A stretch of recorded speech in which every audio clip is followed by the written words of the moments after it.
안녕하세요. 항상 듣기만 하다가 오늘은 저도 제 이야기를 해보려고 해요. 교만함이 하늘을 찌르는 잘나신 동서 만나 한바탕 확 놀러준 이야기인데요. 재미있게 들어주시면 감사하겠습니다. 저는 올해로 결혼 11년 차인 40대입니다. 초등학교 1학년 된 딸 하나를 키우고 있는 엄마예요. 사실 저희 가족은 남편 일 때문에 싱가포르에서 몇 년을 살았어요. 아이가 2살 돌이 될 무렵 남편이 싱가포르로 발령을 받게 됐거든요. 남편 혼자 가고 아이와 둘만 남을지 아님 제가 일을 그만두고 함께 갈지 오래 고민한 끝에 세 식구가 함께 이민길에 오르게 되었습니다. 그리고 싱가포르에서 5년 정도 지낸 후 아이의 초등학교 입학을 앞두고 다시 한국으로 돌아오게 됐네요. 와, 시간 정말 빠르다. 여기 온 지가 엊그제 같은데 벌써 5년이나 지나가고 다시 한국에 돌아갈 날이 되다니. 근데 나 한국 돌아가면 사실 좀 걱정되는 거 있다? 뭐가 걱정인데? 왜? 한국 생활에 다시 적응 못할 것 같아? 아니, 동서랑 친해져야 하는데 우리 여기 사니까 결혼식 때만 잠깐 보고 금방 다시 왔잖아. 그래서 도통 얼굴도 못 보고 살았고. 그래도 가족이고 앞으로 자주 보고 지내야 되는데 괜히 긴장되고 그러네. 긴장할 게 뭐가 있어. 당신이 손윗 사람이잖아. 군기를 팍팍 잡아버려. 뭐? 아하하, 진짜 웃겨. 난 정말 잘해줄 거거든? 동서 생기는 거 내가 은근 기다렸단 말이야. 그렇게 저희는 한국에 몇 년 만에 돌아왔고 동서와도 처음으로 제대로 인사를 나누게 되었어요. 결혼식장에서 신부로 만났던 동서는 참하고 예쁜 사람이었는데 동서와 형님 사이로 다시 만나니 생각보다 좀 만만치 않은 성격이더라고요. 그럼 형님은 싱가포르에선 아무 일 안 하시고 집에만 계셨어요? 그걸 어떻게 견디셨어요? 전 생각만 해도 너무 답답할 것 같은데. 집에만 있었던 건 아니지. 아이 키우느라 어린이집 엄마들이랑도 소통하고 지내고, 캐나다 문화도 배우고 영어도 배우고, 나름대로 배우는 게 많은 시간이었어. 한국에선 너무 바쁘게 일만 하며 살았었고, 언젠가 한 번쯤 외국에 살아보고 싶다는 생각을 했었는데, 겸사겸사 덕분에 좋은 공부한 거지 뭐. 그래도 전 못할 것 같아요. 어떻게 남편만 믿고 그렇게 덜컥 이민을 갈 수가 있는지. 저로선 상상이 안 가네요. 전 커리어가 중요한 사람이거든요. 어떤 의미에선 부럽기도 해요. 그렇게 별 걱정 없이 훌훌 털고 갈 수 있다는 게. 너무 손에 쥔 게 많으면 그런 게 좀 어렵거든요. 이 친구 말하는 게 좀 이상하다 싶었죠. 자기 자랑을 하고 싶은 건지 나랑 기싸움을 하자는 건지 영 거슬렸지만 처음부터 척을 제기도 그렇고 해서 일단은 좀 더 두고 보자 하고 한 번은 참고 넘어갔어요. 그런데 가만히 지켜보고 있자니 본인 자랑과 시가 식구들 무시가 몸에 밴 친구더라고요. 아니 어머님, 제가 이렇게 음식물 쓰레기 냉동실에 넣고 그러시면 안 된다고 노차 말씀드렸잖아요. 이런 세균이 들어가서 오히려 안 좋아요. 냉동실 전체에 이미 세균 다 퍼졌겠네. 말을 왜 이렇게 안 들으세요? 아니 나는 보일러를 트니 그냥 집안에 두기도 뭐하고 해서. 그럼 빨리빨리 버리시든가 밀봉을 잘하시는가 하셨어야죠. 냉동실에 이렇게 봉투째로 두면 세균 다 퍼진다고요. 냉동실 이거 다 버려야 돼요. 아셨어요? 제발 사람 얘기하면 말 좀 들으세요. 왜 자꾸 두 번 세 번 말을 해서 서로 이렇게 열받아야 돼요, 대체? 시부가 하는 일마다 사사건건 본인이 위에 있는 듯 구는가 하면 시부가 무슨 말을 하면 한숨을 픽 내쉬며 무시하기 일쑤였습니다. 그런 모습을 보다 못해 결국 제가 한마디 했어요. 도저히 그냥 두고 보기가 힘들더라고요. 사실 저는 시부모에 대해 애틋한 마음이 좀 많았거든요. 그런데 그렇게 함부로 대하고 짜증 부리는 모습을 보니 내 부모에게 그러는 것만큼 화가 나고 울컥하는 마음이 드는 거예요. 저에게 그러는 것보다 더 화가 나 결국 동서에게 한마디 해야겠다 싶었습니다. 동서, 내가 동서 본 지가 얼마 안 돼서 좀 섣부른 판단일 수 있는데 보고 있기가 좀 그러네. 네? 뭐가요? 어머님, 아버님한테 하는 태도 말이야. 시부모가 아니라 자기 부모라도 그러는 거 아니야. 근데 어떻게 그렇게 함부로 말을 해? 어머님, 아버님이 동서 친구야? 사사건건 가르치는 말투에 소리를 지르질 않나 한숨을 쉬질 않나. 그건 대체 어디서 배운 버릇이야? 어머, 나 참 어이가 없어서. 어머님, 아버님도 아무 말씀 안 하시는데 왜 형님이 그러세요? 형님이 무슨 자격으로? 손이 동서로서 내가 그 정도 말도 못하나? 어디 가서 그런 모습 보이면 다들 욕해. 동서 생각해서 해주는 말이니까 새겨들어. 참나. 뭐? 참나. 지금 동서 말 다 했어? 자기 위해서 지적을 해줘도 이런 식으로 구는 거야? 아니 형님이 어머님 아버님에 대해서 알면 얼마나 안다고 그러세요? 아니 그렇잖아요. 내내 외국 나가 사시느라 신혼 초에 3, 4년 본 게 전부면서 뭘 그렇게 대단히 잘 아신다고 저한테 그러시냐고요. 어머님 아버님은 형님 부부 5년 넘게 외국 가 있는 동안 제가 더 많이 봐왔고 제가 다 모셨고 제가 더 잘 알아요. 그리고 저도 사회생활하는 사람인데 제가 무슨 못할 말 했어요? 제 일은 제가 알아서 하니까 형님이나 알아서 잘하세요. 뭐? 아니 동서 무슨 말을 그따위로 해? 그래. 동서 말대로 나 외국 나가 사느라 어머님 아버님 자주 못 뵌 건 사실이야.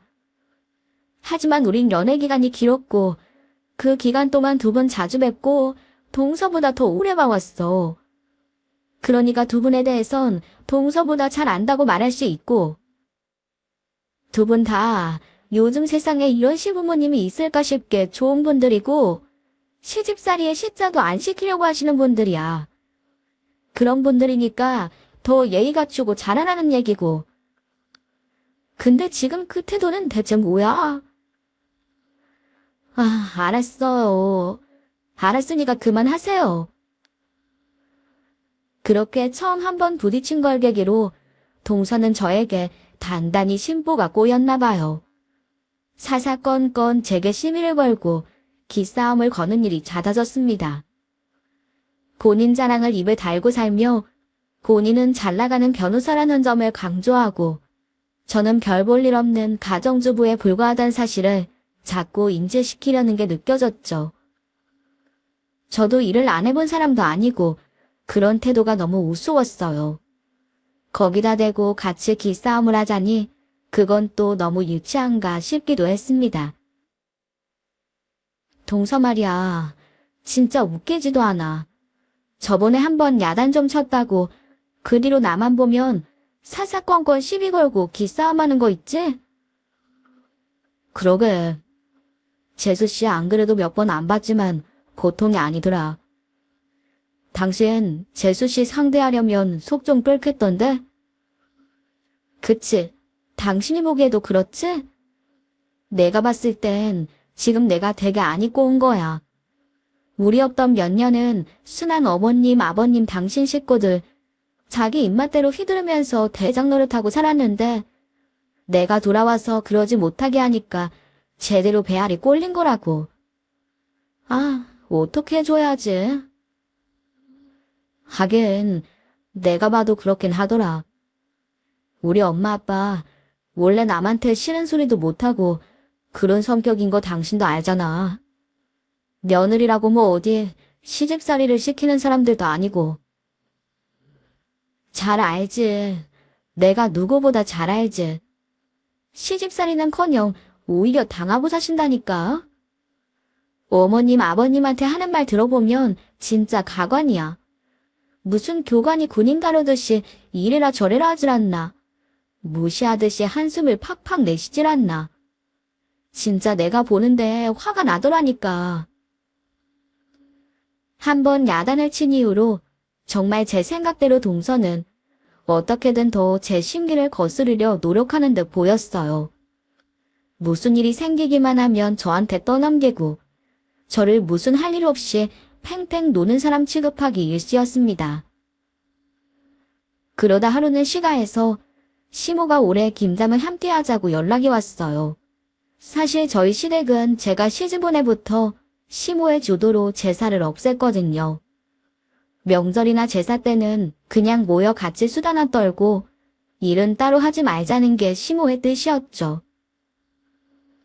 대신 1년에 한 번은 김장은 같이 하자꾸나. 어차피 어느 집이나 다 김치는 먹어야 하고 힘들게 따로 하느니 한 번에 모여 같이 하고 너희도 좀 거들고 하면 좋지 않겠어? 그렇게 그 뒤로 김장을 같이 하는 게 집안의 문화가 됐었죠. 싱가포르에 가기 전엔 시부와 시동생, 남편까지 온 식구가 모여서 다 같이 김장을 하기도 했어요. 어차피 김치는 다 같이 먹는 건데 같이 얘기 나누며 하면 좋지 않겠냐 하며 식구들 다 같이 김장하고 다 마무리하고 나면 수육 만들어 보쌈해 먹고 그런 재미가 있었네요. 외국에 있는 동안은 못했지만 몇 년 만에 김장을 하게 되니 왠지 좀 재밌는 기분도 들더라고요. 이번엔 남자 식구들은 다 빠지게 됐지만 대신 동서가 새로 들어왔으니까요. 하지만 김장 얘기에 동서는 학을 떼고 기겁을 했습니다. 시모 말로는 그동안 동서는 이리저리 핑계를 대며 계속 가족 행사에 빠져왔었다고 했어요. 아니 김장 그거 꼭 해야 돼요? 아 어머니 저 그거 싫다고 몇 번 말씀드렸잖아요. 우리는 명절도 제사도 아무것도 안 하지만 이거 하나가 우리 집에서 유일하게 하는 일이야. 동서도 우리 집 식구 아니야? 그동안은 일은 않고 김치만 가져다 먹었는지 모르겠지만 내가 온 이상 그렇게 두고 보진 못하겠다. 동서 바쁜 거 알고 동서 시간 맞출 테니 괜찮은 날짜만 정해서 알려줘. 재료는 나랑 어머님 둘이서 알아서 다 준비해 둘 테니까 와서 김장하는 것만 같이 하자고. 그 정도는 할 수 있잖아. 안 그래? 그런데 김장을 하기로 약속한 날 시간에 맞춰 갔더니 동서는 1시간이 훌쩍 지나도록 모습을 드러내지 않았어요. 연락도 받지 않더라고요. 전화를 해도 내내 통화 연결음으로만 넘어갔죠. 한두 번 봐주다 보니 정말 머리끝까지 기어 오르려고 하는구나 싶었습니다. 아유, 안 오려나 보다. 난 안 올 줄 알았어. 김장 같이 하자 해도 첫 해만 하고 몇 년째 바쁘다고 안 된다고 했어. 그러니 올해도 그러려니 했다. 그냥 너하고 나하고 같이 후딱 해치우자. 절임 배추 샀으니 그렇게 어려울 것도 없어. 아니요, 아니에요. 어머니 그러지 말아요. 동서 오면 같이 해요. 이것저것 자꾸 봐줬더니 정말 더는 안 되겠어요. 어머니도 그러시지 마세요. 아무리 잘해주는 것도 좋고 풀어주는 것도 좋지만 분명히 할 건 해야죠. 제가 정색을 하고 말하니 시모도 결국 그러마하고 안방으로 들어가셨어요. 우리는 거실에 벤치를 잔뜩 펼쳐놓은 채로 1시간을 더 기다렸습니다. 부재중 전화를 몇 통이나 더 건 끝에 동서가 앓는 소리를 하며 등장했어요. 아, 솔직히 전 이걸 왜 이렇게까지 해야 되는지 잘 모르겠어요. 김치 그냥 사 먹으면 그만인데 얼마 비싸지도 않는 걸 굳이 왜 해야 하는 건지. 저 오늘도 내내 사건 검토하다가 여기 달려왔어요. 저희 같은 사람들한텐 시간이 돈이에요. 집에서 노는 사람들은 어떨지 몰라도 우리 같은 사람한텐 시간도 돈이라고요. 그 귀한 걸 낭비하면서까지 여기 가져온 게 어떤 건지. 잠깐만 동서. 그 전에 뭐 잊은 거 없어? 네? 뭐요? 지금 어머니랑 나랑 동서 3시간 기다렸어. 그래. 동서 눈에 우린 그냥 집에서 노는 할 일 없고 남는 게 시간인 사람으로 보이는지 모르겠지만 나도 내 시간 쪼개서 온 거야. 동서도 오늘이 가능한 날이라고 했었으니까 이날로 정해서 시간에 맞춘 건데 우리를 3시간 넘게 기다리게 하고 혼자 늦게 왔으면 미안하단 말이 먼저잖아. 아니야? 응. 그건 미안하게 됐어요. 어머니께도 죄송하고요. 동서가 김장을 하기 싫으면 어머니께 직접 말하고 김치 사 먹을 돈이라도 드리든가 해. 나도 내 시간 소중한 사람이지만 제사도 없애고 명절에도 일 안 하니 김장이라도 같이 하자는 게 애초에 어머님 뜻이었고 그래서 나도 시간 쪽에 온 거야. 동서가 그렇게 밥도고 못 해먹겠으면 본인이 없애든가 해. 괜한 사람까지 시간 낭비하게 만들지 말고. 그러자 동서는 꿀먹은 벙어리처럼 말이 없이 입만 삐죽대고 있더군요. 오늘부터 없앨 거야? 그럼 우리끼리 해서 양쪽 집안만 나누는 걸로 하고. 뭐, 아니에요. 여기까지 왔는데 오늘은 하고 가죠 뭐. 입이 대빨 나온 동서는 하는 동 마는 동 하며 어떻게든 일을 안 하려고 왔다 갔다 부산했어요. 또 뭘 찾는 거야? 아, 일단 커피 좀 마시고 하려고요. 집중이 너무 안 돼서. 아, 그래 알겠어. 알았으니까 후딱 마시고 와. 이거 지금 어머님이랑 내가 다 하고 있잖아. 네, 알았어요. 어머, 이걸 어떻게... 어머, 이걸 어떻게 해? 동서, 아니 지금 무슨 커피를 먹겠다고. 굳이 김장을 하다 말고 커피를 내려 먹겠다며 정수기에서 물을 따르던 동서가 화분을 건드린 겁니다. 그 화분이 절인 배추 위로 떨어지면서 흙이 다 배추 사이에 스며든 거 있죠.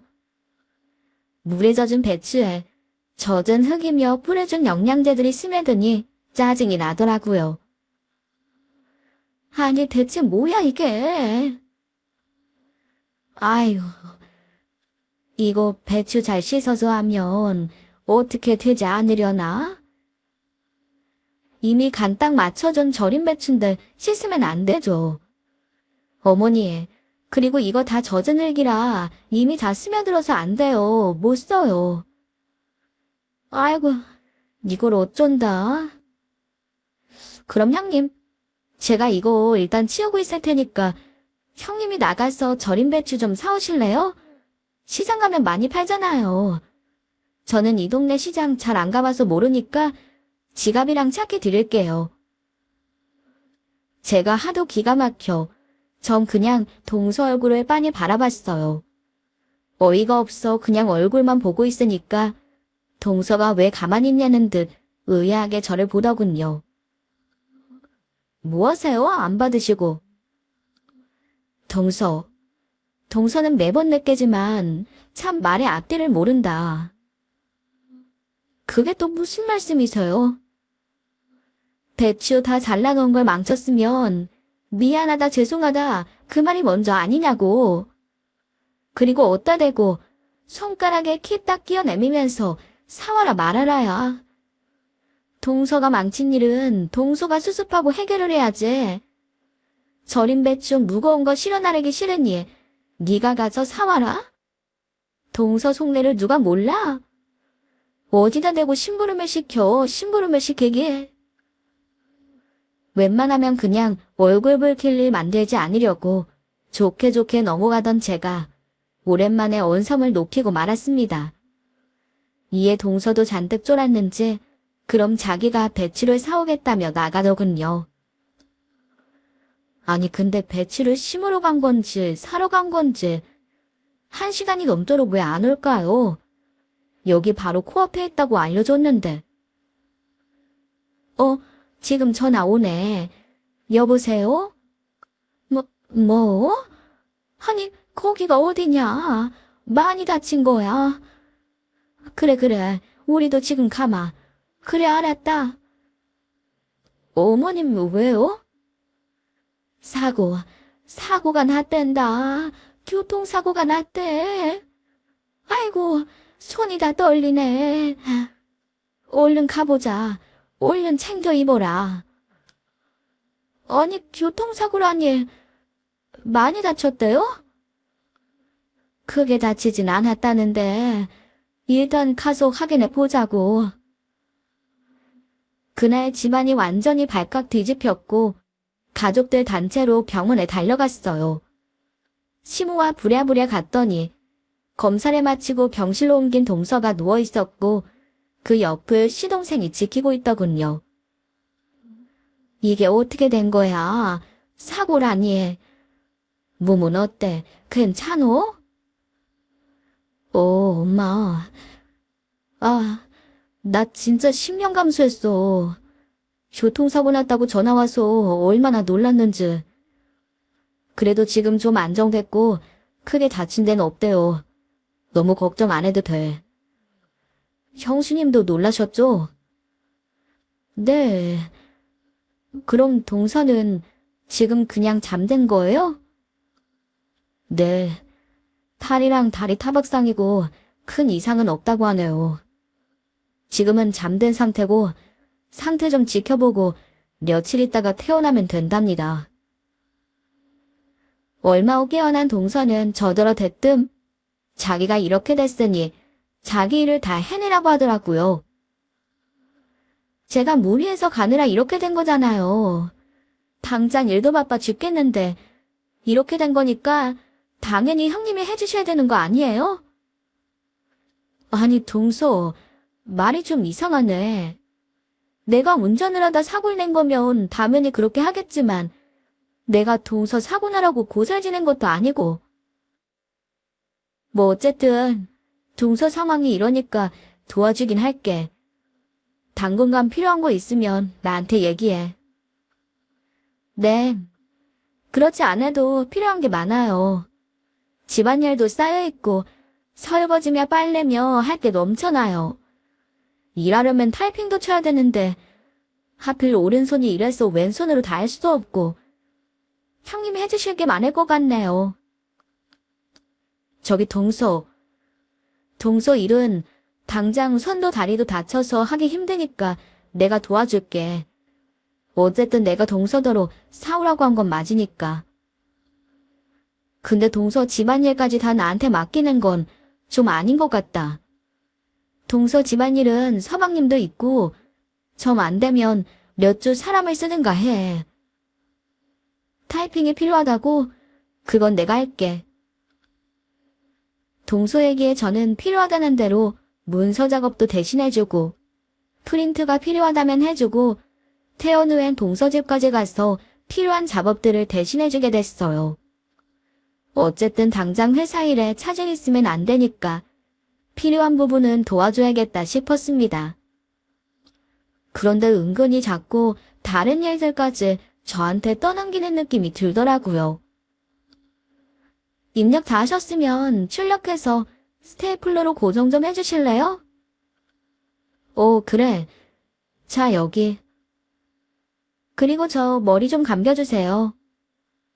뭐? 머리를 감겨달라니. 그것도 혼자 하기 어려운 거야? 팔이 이런데 제가 지금 머리를 어떻게 감아요. 말이 되는 소리를 좀 하세요. 아니, 그럼 뭐, 서방님한테 좀 부탁을 해보지. 내가 동서 머리까지 감겨주긴 좀. 그럼 저 중요한 미팅 있는데 이 상태로 가라고요? 이렇게 그지골로 가서 다 망치면 형님이 책임지실 거예요. 아, 그래. 알겠어. 내가 도와줄게. 동서 집에 가 문서 작업 정도나 도와주려던 게 점점 번져 어쩌다 보니 제가 하는 일이 계속 많아지게 됐어요. 형님, 금방 설거지만 간단하게 좀 해주실래요? 오늘 오기로 하신 파출부 아줌마가 못 오신다고 갑자기 연락이 왔잖아요. 대단한 거 없고 그릇 몇 개니까 그것만 좀 부탁해요. 형님, 빨래 좀 널어주실래요? 보시다시피 팔이 이래서요. 형님, 집에 좀 와주세요. 파출부 아줌마가 갑자기 그만둬서 집이 엉망이에요, 지금.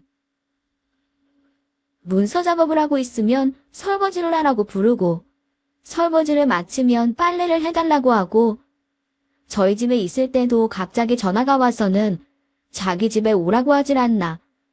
형님, 형님, 형님, 아주 닳게도 불러대서 전 거의 동선의 집 전담 파출부가 된 듯 했습니다. 몸이 10개라도 모자란 상황이었지만 거절을 하기에도 참 난감한 상황이었어요. 당장에 도와주지 않으면 일을 못한다. 회사에서 욕을 먹는다 하니 어떻게 거절하겠어요. 형님, 기분 나쁘신 건 아니시죠? 제가 괜한 거 시킨다고 생각하지 않으셨으면 좋겠어요. 무슨 사적인 감정이 있어서 그런 건 아니니까요. 그날 제가 너무 피곤해서 운전하기 싫었는데 형님이 억지로 저더러 다녀오라고 하시는 바람에 사고 난 건 빼도 박도 못할 사실이잖아요. 그러니까 형님이 제일 하시는 건 당연한 일이라고요. 그래. 사적인 감정으로 그러는 건 아니라고 믿어볼게. 뭐 어쨌거나 내 탓이 전혀 없는 건 아니니까 나도 돕는 거고. 근데 그렇게 아랫사람 대하듯 함부로 네. 무슨 말인지 알았고요. 지금 좀 바쁘니까 일단 나가요. 다치고 나서 재택으로 바꿨는데 오늘은 회의 있어서 나가봐야 하거든요. 형님이 운전 좀 해주세요. 여기 키요. 얼떨결에 전 그렇게 동서 뒤치다거리를 하다 비서의 파출부에 운전기사 노릇까지 겸하게 됐습니다. 로펌 건물에 도착하고 나면 엘리베이터 태워 올려보내고 전 다시 돌아가려고 했는데 동서는 저더러 같이 올라가 달라고 부탁하더군요. 회의실까지 부축 좀 해주실래요? 아, 웬만하면 엘리베이터 타고 혼자 가겠는데 가방에 자료까지 들고 목발 짚고 깁스하고 이러고 갈 순 없잖아요. 그래, 알았어. 자료는 이것만 챙기면 되는 거야? 네. 아, 근데 뭐? 또 뭐가 문젠데? 옷을 좀 제대로 입고 오시지, 후줄근하게. 그렇게 꼭 아줌마 티를 내세요? 뭐? 그럼 내가 동서 회사 바래다 주는데 옷까지 갖춰 입어야 돼? 뭐, 동서 비서처럼 입어야 되는 건가? 비서가 아니라 지금은 너무 아니에요. 됐어요. 들어가시죠. 부글부글 끓어오르는 걸 꼭 참고 아픈 사람이다 다친 사람이야 되뇌이며 동서를 부축해 로펌 내 회의실까지 데려다 줬습니다. 교통사고의 책임이 제게도 조금은 있다는 생각이 있었기 때문에 망정이지. 그게 아니었다면 절대 그렇게까지 해줄 생각은 안 했을 거예요. 옷차림이 어떻다느니 사람을 팍팍 무시해대는데도 꼭 참은 건 미안한 마음이 있었기 때문이었네요. 들어왔으니 이제 됐지? 여기 법무팀 직원들이 있을 테니까 필요하면 그 사람들한테 요청하고 난 그만 가볼게. 에이, 여기까지 오셔서 그냥 가시게요? 차라도 한잔 하고 가셔야죠. 난 됐어. 괜찮아. 그럼 차라도 한 잔 타주실래요? 동서는 자리에 앉아 턱짓으로 커피 머신을 가리키더군요.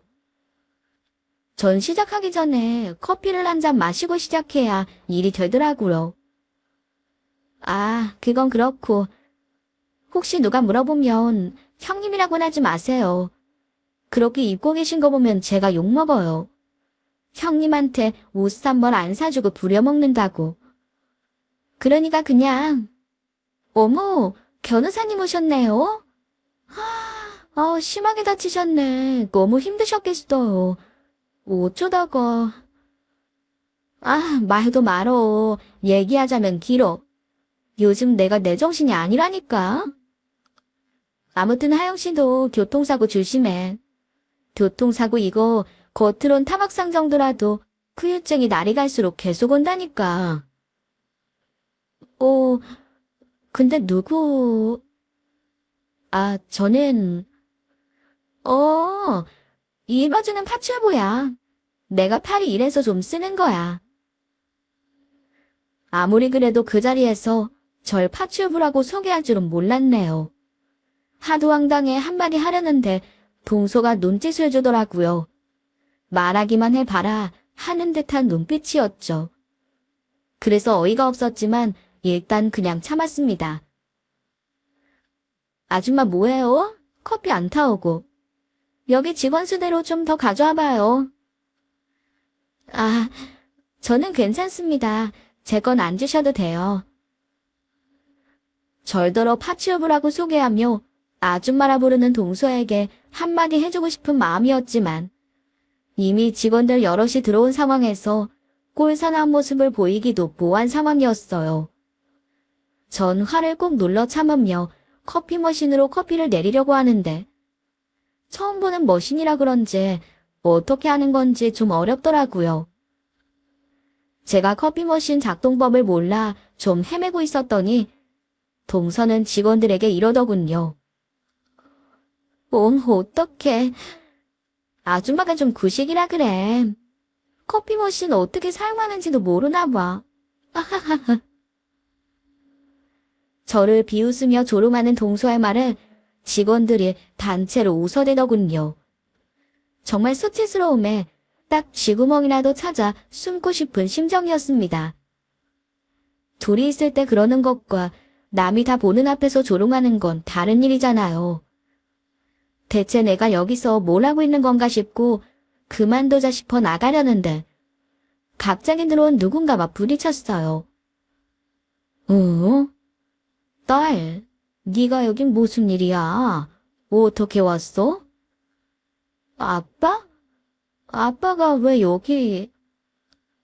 갑자기 생각지도 못한 곳에서 생각지도 못하게 아빠와 맞닥뜨린 거였죠. 회의실 안에 모두가 어리둥절해 있는 저와 아빠만 쳐다보는 상황이었습니다. 딸이라뇨?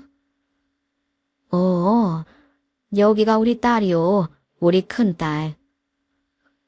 아빠 회사가 여기였어? 그래 이놈아. 너 아빠가 로펌 대표인데 아빠 회사가 어디 있는지도 몰랐단 말이야? 아니 나야 이름까진 몰랐지. 어떻게 이렇게 만나냐?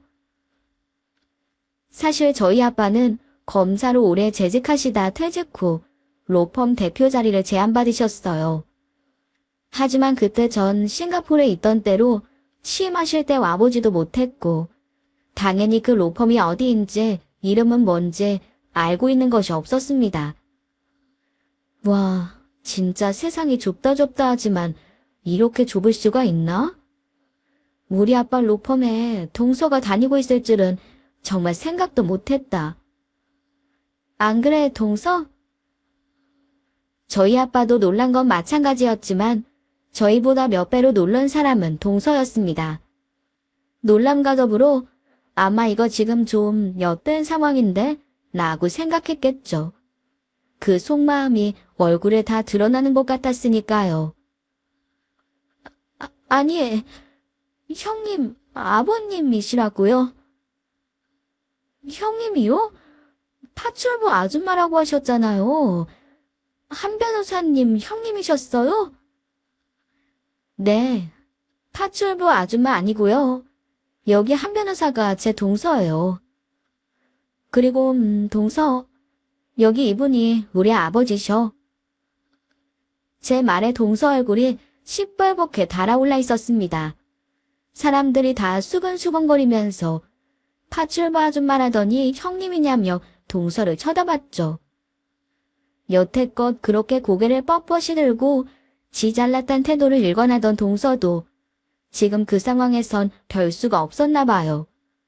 변호사라는 게 믿기지 않을 만큼 말문이 막혀 술 취한 사람처럼 말이 막 꼬이더군요. 근데 파출부라니, 그게 무슨 말이냐? 한주원 변호사, 그게 무슨 소리야? 무슨 변호인이 이렇게 앞뒤 설명도 제대로 안 되고 횡설수 소리야. 알아듣게 말을 해야지. 아, 그게 그러니까 회사에 형님을 모시고 왔다고 하면 눈치가 보여서.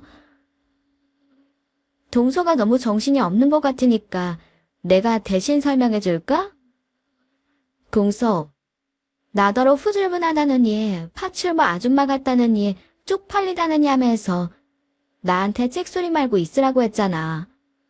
형님이라고 말했다간 사람들이 이상하게 볼 거라며? 그러니까 가만히 있으라며. 그 얘기를 해야 사람들이 알아듣지. 왜 그렇게 횡설수설해? 그동안 있었던 일을 사람들이 다 보는 앞에서 폭로하니 지켜보던 사람들도 모두 수군거리더군요. 아무리 그래도 어떻게 그런 거짓말을 하냐? 한 변호사가 그런 줄은 알았지만 이건 정말 너무했다. 저희 아빠는 한참을 화가 난 얼굴로 굳어있다 동서에게 말했습니다. 한 변호사 자네 무슨 그런 경우가 다 있어? 손윗 사람한테 그러는 버릇은 어디서 배운 버릇이야? 그리고 너 왜 말을 안 했어? 아랫사람이 그런 식으로 구는데 지금껏 왜 말을 안 하냐고. 뭐 그런 걸 말해. 한국 들어온 지 얼마 안 돼서 경황도 없고. 그러게 네가 일을 놓으니 별 사람들이 다 무시하는 거 아니야. 내가 다시 복귀하라고 하니까. 복귀? 복귀라뇨? 형님이 어디로? 사실 전 육아휴직 전까지 10년 넘게 로펌에 근무했어요. 법률 사무원을 거쳐 내근 사무장으로 일해왔습니다. 이제 은하도 학교 들어갈 테고 다 키워놨으니 여기 사무장 자리로 들어오라고 했잖냐. 안 그래도 이민 다녀와서 정리 좀 되면 시작할 생각이었어. 근데 동서가 여기 있을 줄은 꿈에도 몰랐네. 동서도 생각조차 못했을 거 아니야. 우리가 곧 동료가 될 수 있다니. 기대되지 않아. 사실을 알고 나니 동서는 사색이 되어 변명을 하기 시작했습니다. 죄송해요, 형님. 전 그런 줄도 모르고. 정말 몰랐어요. 전 그냥 형님이 계속 집에만 계신 가정주부라고만 생각했어요. 법에 대해서 잘 아시고 사무장으로까지 근무하셨다고는 전혀. 왜 저한테 말씀 안 하셨어요? 하셨으면 제가. 말했으면? 내가 말했으면 뭐가 달라져? 지금 동서 말은 몰랐으면 그래도 돼. 내가 뭣도 모르는 그냥 가정주부면 함부로 그러도 되고 내가 로펌 대표 딸이면 이렇게 태도가 바뀌는 거야. 몰랐으면 동서 계속 그랬을 거잖아. 아냐? 네, 제가 너무 재수없이 군 거 압니다. 사실은 형님 싱가포르 가시고 한국에 안 계실 때부터 어머님 아버님이 너무 형님 자랑만 하시고 사돈 어르신들이 좋은 분들이다 그런 자랑을 하도 하셔서 그래서 좀 질투가 났어요. 경계심도 있었던 게 사실이고요. 그래서 일부러 더 그랬던 것 같아요. 제가 잘났다는 거, 잘 나간다는 거 단단히 인지시켜야지. 그래야 날 만만하게 안 보겠지. 그런 생각이었습니다. 그러니까 저 못났다, 철없었다, 그렇게 생각하시고 한 번만 봐주세요. 잘못했습니다, 형님. 그리고 대표님. 동서가 저와 아빠에게 연신 90도로 허리를 굽혀가며 사과를 하는데 아빠는 여전히 찬바람만 불었습니다. 대표님께서 저 안 좋게 보셔도 이해합니다. 제가 형님에게 그렇게 했으니. 하지만 다시는 이런 일 없을 거예요. 잘못한 만큼 앞으로는 정말 잘하겠습니다. 형님께도 잘하고 회사에서도 저 잘하겠습니다. 그러니까 사적인 감정은 배제하시고 실력만 봐주십시오. 부탁드립니다. 사적인 감정 배제하고 실력만 보면 뭐가 되게 달라질 줄 아나 봐. 네, 그게 무슨 뜻인지. 일을 오래 하다 보면 말이야. 사람이 보여. 경험이지. 단순히 숫자의 문제는 아니야. 물론 재판 승률이 높지도 않고 근태 문제가 좋지도 않지만 그보다 더 중요한 건 사람이거든. 근데 자넨 여러 가지로 잡음이 참 많이 들리더라고. 안 그런가? 주변에 둘러서서 저희를 바라보고 있던 모여있는 직원들의 분위기를 보니 다들 수긍하는 분위기더군요. 별로 평판이 좋지 않은 건 분명해 보였습니다. 네, 저도 잘 압니다. 승률 낮고 평판 안 좋은 거 다 알아요. 그러니까 저는 더 갈 데가 없습니다. 이 로펌 아니면 받아줄 데도 없어요. 제가 지금 이 팔다리만 아니면 무릎이라도 꿇고 싹싹 빌고 싶은 심정이에요. 그러니까 형님, 저 한 번만 봐주세요. 네? 제가 진짜 잘하겠습니다. 대표님, 앞으로가 중요한 거잖아요. 제가 정말 잘할게요. 부탁드립니다. 그 자존심 세고 오만하던 동서가 직원들 모두가 구경하는 가운데서 그렇게 자존심 모두 내던지고 싹싹 빌어대는 모습에 일단 저와 아빠는 두고 보기로 했어요. 이후 저는 경력을 살려 로펌 사무장으로 다시 일을 시작했습니다. 그런데 사무장에 대해 돌아가는 상황을 지켜보니 동서는 생각보다 더 문제가 많은 사람이더라고요. 일을 하다 보니 동서의 스타일도 보이고 본의 아니게 뒷담화도 종종 듣게 됐는데요. 한 변호사, 승산 있는 사건만 본인이 들러가려고 하고 아니면 쏙 빠지잖아. 진짜 너무 꼴보기 싫지 않아? 냅둬. 한 변호사 그러는 거 뭐 한두 번이야? 맨날 그러잖아. 야가 빠져가지고는. 솔직히 그때 그 사건 있었을 때 대표님이랑 강 사무장이 그렇게 봐주신 거 아니었음. 진작 잘리고도 남았을 사람 아냐? 이기적이지. 승률이 높은 것도 아니지. 여기 나가면 어디 갈 데도 없을 거고. 자기도 지금은 사돈 덕에 겨우 붙어있는 거면서 또 어찌나 콧대는 높으신지. 자기는 여기 대표랑 친인척지간이다 이거지. 웃겨 진짜. 안에서 새는 바가지 밖에서도 샌다고. 뭐 그 싹퉁머리가 어디 가겠나요. 동서의 그 얄미운 행태와 뻔뻔하면 역시 저만 아는 게 아니었던 겁니다. 정신 차리고 사람 좀 되라는 마음으로 진상 의뢰인이나 까탈스러운 사건이 들어오면 동서에게로 다 밀어주었어요. 뭐 사적 복수심이라고도 할 수 있겠지만 그보단 길을 한번 확 꺾어놔야 제대로 정신을 차릴 수 있는 인간이란 생각이 컸습니다. 그랬더니 힘들어 죽겠는지 한날은 저를 찾아와 살라달라 엎드려 빌더라고요. 고매하신 변호사님께서 뭘 저한테 그렇게 비세요? 한낱 사무장한테. 아닙니다, 사무장님. 아니, 형님. 저 그동안 정말 반성 많이 했어요. 많이 뉘우쳤고요. 그동안 진짜 배운 거 많습니다. 무슨 뜻으로 그러신 건지도 다 이해하니까 이제 제발 저 좀 봐주세요. 저 어제도 의뢰인한테 시달리느라 한숨도 못 잤어요. 네? 제가 앞으로 잘할게요. 정말 잘할게요. 내가 얄밉고 원망스러워? 그래, 동서? 솔직히 처음엔 그랬습니다. 그럼 지금은 좀 달라졌어? 그동안 힘든 일 저한테 몰아주시는 거 사실 처음엔 원망스럽기도 하고 저한테 너무하신 거 아닌가 싶기도 했던 게 사실이에요. 하지만 지금은 달라요.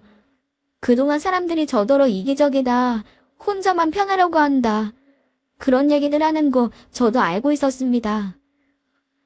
근데 솔직히 전 그랬어요. 자기들도 뒤에서 더 편한 거 하려고 하고 속으론 학력이나 직업 갖고 차별하고 그러면서 그냥 숨기는 것뿐 아닌가? 내가 차라리 솔직한 거 아닌가? 그렇게 생각했었거든요. 그런데 지금은 좀 달라졌어? 네.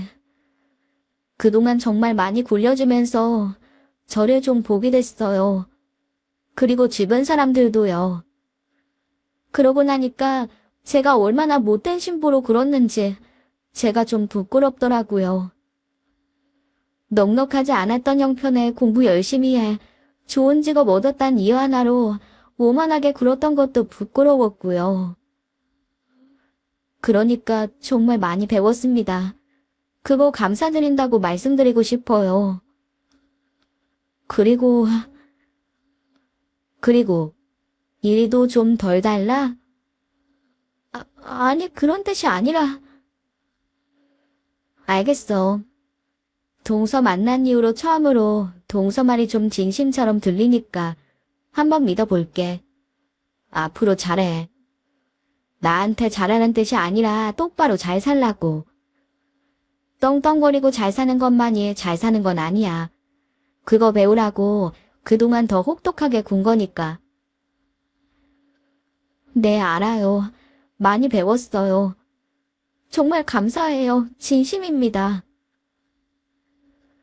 대추도 한참 소금에 절여야 풀이 좁듯 그렇게 한도만 푹 절여지고 나더니 동서는 정말 완전히 다른 사람이 되어 깍듯이 굴기 시작했습니다.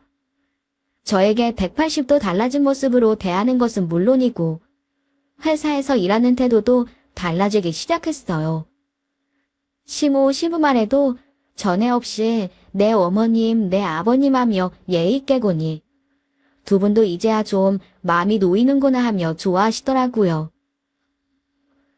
아니 얘 경아야, 우리가 그동안 말은 못했는데 솔직히 너희 시아버지도 나도 작은 애가 좀 무서웠는 줄 아니? 그 애 무서워서 바깥 양반은 작은 애 온다 그럼 밖으로 막 도망을 가고 그랬다니까. 아이고, 내가 또 뭘 도망을 다녔다 그래. 도망 다녔으면서 뭘. 아이고, 나는 그냥 요 앞에 산책이나 좀 하고 올까? 그랬던 게 누구쇼? 아, 이젠 그런 일 없을 거예요. 동서도 절인 대추 마냥 풀이 팍 죽었고요. 너무 심하게 쥐겨놓은 건 아니지? 그럼 또 마음이 아프잖니.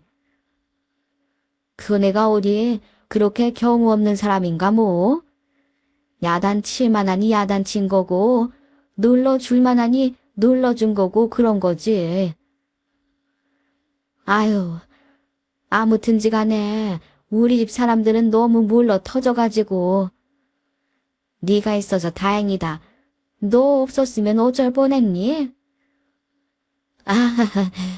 제가 더 잘할게요. 어머님, 아버님 염려 놓으세요. 사실 악덕 시부모가 많다고 하지만 살다 보니 며느리가 집에 들어와 마치 대장처럼 집안 분위기를 휘어잡으며 함부로 그러대는 이런 경우도 있더라고요. 물론 똑부러지고 제대로 된 사람이라면 그런 대장 노릇이 도움이 될 수도 있겠지만 저희 집안은 경우가 달랐습니다. 그래도 영 싹수가 틀린 사람은 아니었는지 정말 새 사람이 된 듯한 동서로 인해 이제야 새롭게 모든 것들이 정리가 되고 제대로 집안이 돌아가는 듯하니 다행이다 싶었네요.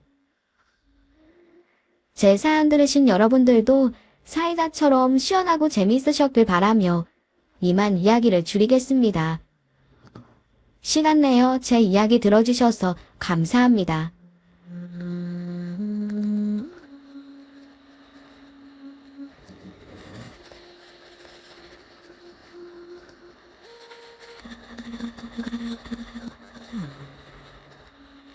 아하.